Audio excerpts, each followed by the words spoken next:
Chères consoeurs, chers confrères, chers amis, bonjour. J'ai choisi de faire une série de vidéos sur la notion d'identité dans l'accompagnement professionnel.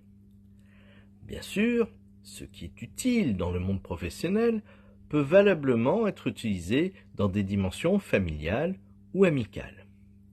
Mais cette série se destine d'abord à l'univers de l'entreprise et de l'organisation plus généralement.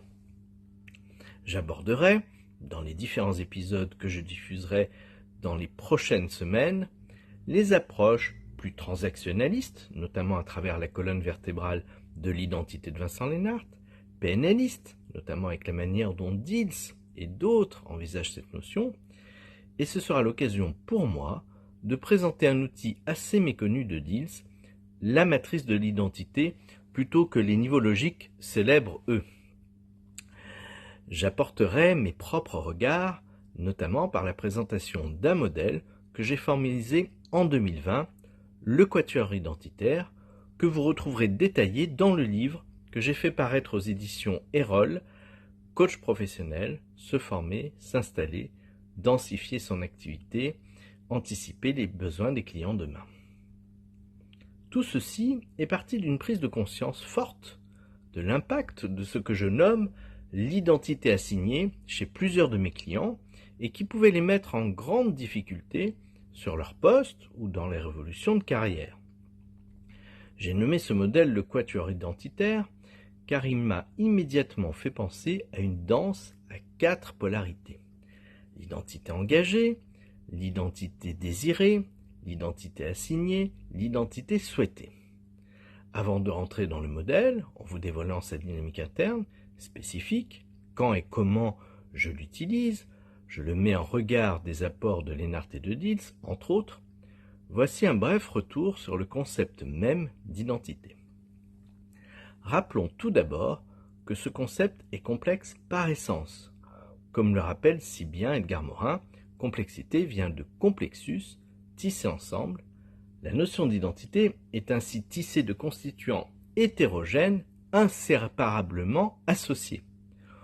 On peut aussi dire de l'identité qu'elle est à la fois omniprésente, tout en restant souvent un jeu infini d'interrétroactions, de phénomènes solidaires entre eux, quelque chose qui reste brumeux, incertain et apparaissant souvent comme contradictoire. Examinons pourquoi. Elle peut être définie comme la façon dont l'être humain construit son rapport personnel avec l'environnement. Chaque individu possède sa propre conscience identitaire, plus ou moins éclairée, qui le rend ontologiquement, c'est-à-dire par essence même, différent de tous les autres. Ensuite, notre identité est bien souvent d'abord appréhendée comme un phénomène individuel, car elle façonne la perception que chaque individu a de sa place dans l'univers.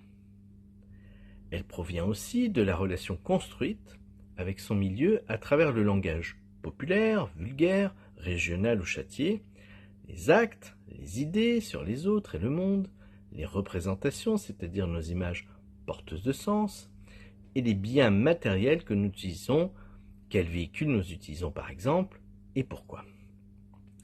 Elle est sujette à changement quand les circonstances modifient le rapport au monde.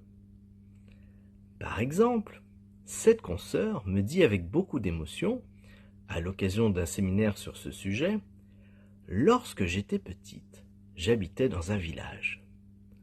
Le monde était mon village pour moi.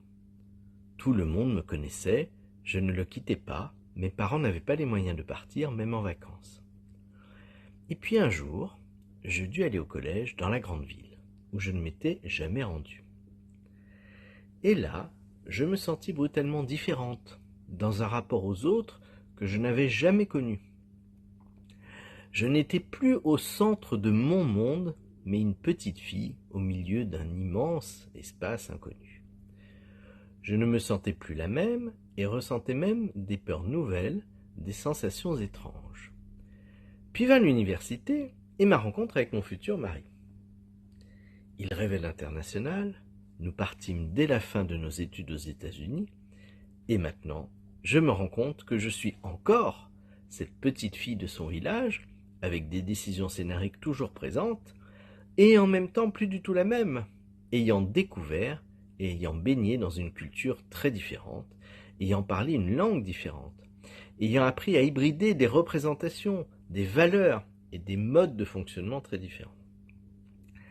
Mes peurs d'un autre monde s'étaient mues en une soif de découverte, d'expérimentation, de joie.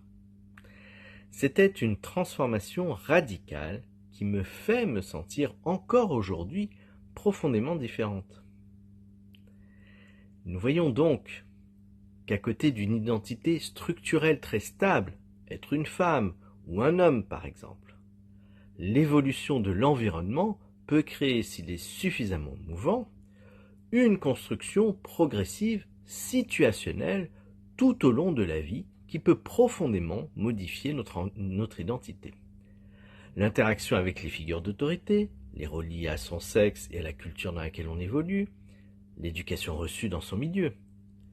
Souvenons-nous donc, en bref, pour les prochains épisodes, l'identité est un concept complexe, omniprésent, difficile à définir. Elle nous permet à la fois de nous sentir uniques et de nous sentir appartenir. Elle est à la fois profondément stable structurellement et instable situationnellement.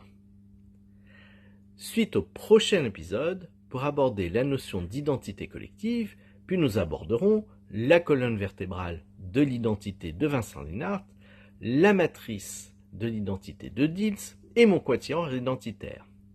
À très bientôt.